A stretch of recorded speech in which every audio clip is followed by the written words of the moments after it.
veja bem, o Ciro Gomes é completamente irrelevante nessa eleição, assim como a Simone Tebet, a Soraya Tronic e os outros candidatos, eles não têm chance de vitória. Então ter problema ou não na campanha deles é irrelevante. A única relevância do Ciro, da Simone e desses outros candidatos na eleição é que a presença deles ali no primeiro turno ajuda o Bolsonaro a chegar no segundo turno. Por quê? Porque para qualquer candidato ganhar no primeiro turno, ele precisa ter mais votos do que todos os outros juntos. Então, se sabemos aí que o segundo turno está definido entre Lula e Bolsonaro, ou que tem uma chance do Lula ganhar no primeiro turno, mas caso vá para o segundo, o único que tem chance de ir para o segundo turno é o Bolsonaro, quer dizer o seguinte, que qualquer voto em qualquer um dos outros candidatos que não seja o Bolsonaro, está ajudando única e exclusivamente o Bolsonaro, porque é ele quem vai para o segundo turno com os votos que serão dados no Ciro, na Simone e nos outros. Então essa é a única relevância desse pessoal na eleição. É a única, é ajudar o Bolsonaro a chegar no segundo turno, mesmo que eles digam que são anti-Bolsonaro e tudo mais,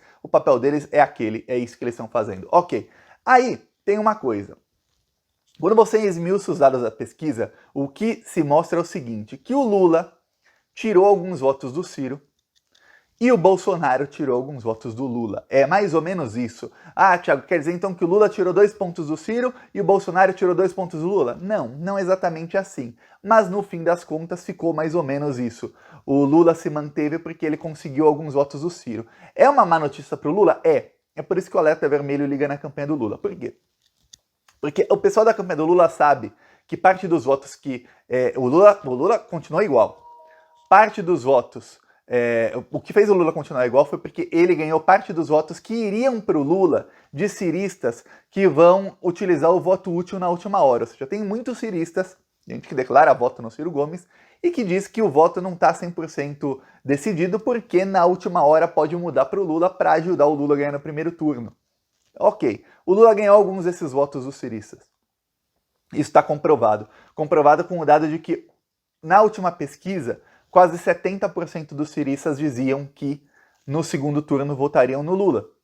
Nessa pesquisa, mais ou menos 55% dos ciristas dizem que no segundo turno vão votar no Lula. Eles falam, nossa, Thiago, o Lula perdeu 15% do apoio dos ciristas para o segundo turno? Não. Esses 15% aí que perdeu, na verdade, são pessoas que migraram já do Ciro para o Lula. Então, por isso que o Lula não caiu na pesquisa. E aí, o Bolsonaro subiu 2 pontos, por quê? Porque o Bolsonaro tirou votos do Lula entre evangélicos de classes mais altas. É ali que o Bolsonaro ganhou esses 2%. Quando você pega a pesquisa e pega só entre evangélicos, olha o que acontece.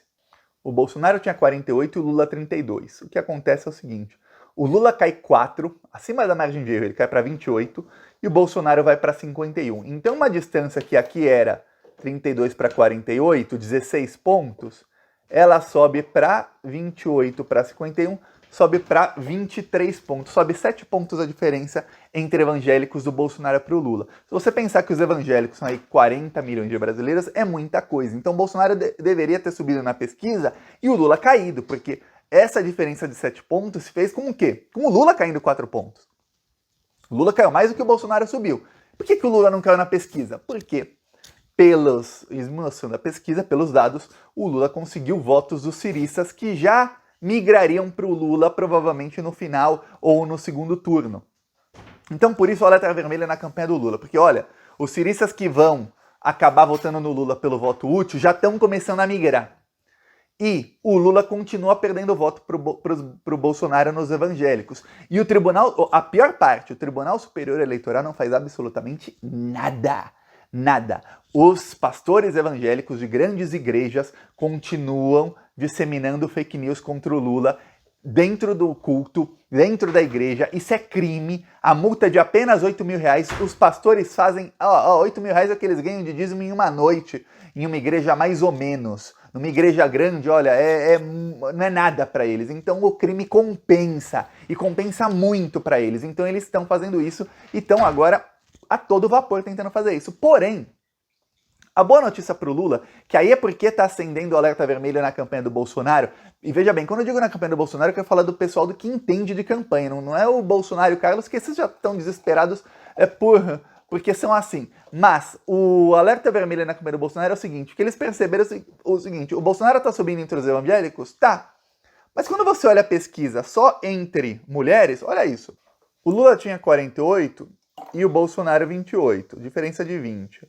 O Lula foi para 46 e o Bolsonaro 29, diferença de 17. Tá bem na margem de erro. Você fala, o Lula não caiu quase nada, o Bolsonaro não subiu quase nada, mas o Bolsonaro ainda subiu. Quando você pega só entre pessoas mais pobres, quem ganha até 2 salários mínimos, olha isso. Lula 54, Bolsonaro 25. Aí depois o Lula continua com 54, ele não caiu entre os mais pobres.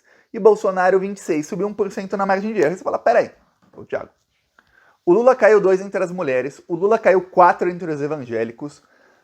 Os evangélicos fazem parte das pessoas mais pobres, geralmente. Não que a maioria dos evangélicos sejam pessoas que ganham entre 1 e 2 salários mínimos, mas muitos são.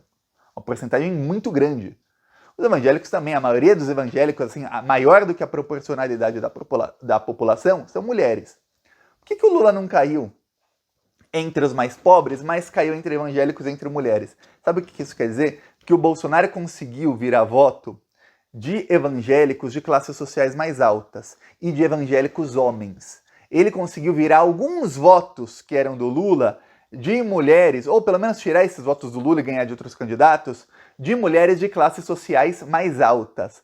Mas ele não conseguiu virar voto de quem era mais pobre. O pior, se o Lula não caiu entre os mais pobres, mas ele caiu entre os evangélicos, quer dizer o seguinte, que parte dos evangélicos são pessoas mais pobres, boa parte. Quer dizer que o Lula caiu entre os homens evangélicos e subiu entre as mulheres evangélicas mais pobres. Isso significa que o Bolsonaro tem um problemão aí, ele não está conseguindo quebrar essa barreira.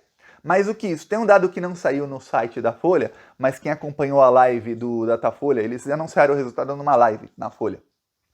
Tava o Mônica Bergamo, tava o diretor do Datafolha, uma diretora também no Datafolha, e aí eles falaram o seguinte: olha, o Bolsonaro ele avançou entre os evangélicos, ele diminuiu entre as mulheres, mas ele está, na sua maioria, tirando votos que não eram do Lula. E o pior, o Lula está tirando votos de outros candidatos. Essa é a tendência. Então o Bolsonaro tem um problema, por quê? E aí a análise não é minha. Diretores do Datafolha que analisaram isso ontem. A análise é, o Bolsonaro está subindo muito menos do que ele deveria. Um presidente que tem 51% de rejeição, e aí eu vou te mostrar o Datafolha da rejeição aqui, ó. Essa era a rejeição em 30 de agosto. Ó. Isso faz o quê? 10 dias. Bolsonaro 52, Lula 39, e aí os outros não vão se eleger, não interessa. Aí eu vou clicar aqui, ó. Vamos ver se eu consigo clicar. Cliquei. O que mudou aqui? Bolsonaro 51, Lula 39, Bolsonaro caiu 1 ponto a rejeição dele, os outros não vão se eleger, não interessa aqui, só mudou todo mundo aqui na margem de erro. O que acontece é o seguinte, caiu um ponto a rejeição do Bolsonaro, nossa, caiu 1 ponto. Só que comparado com 3 semanas atrás, continua igual.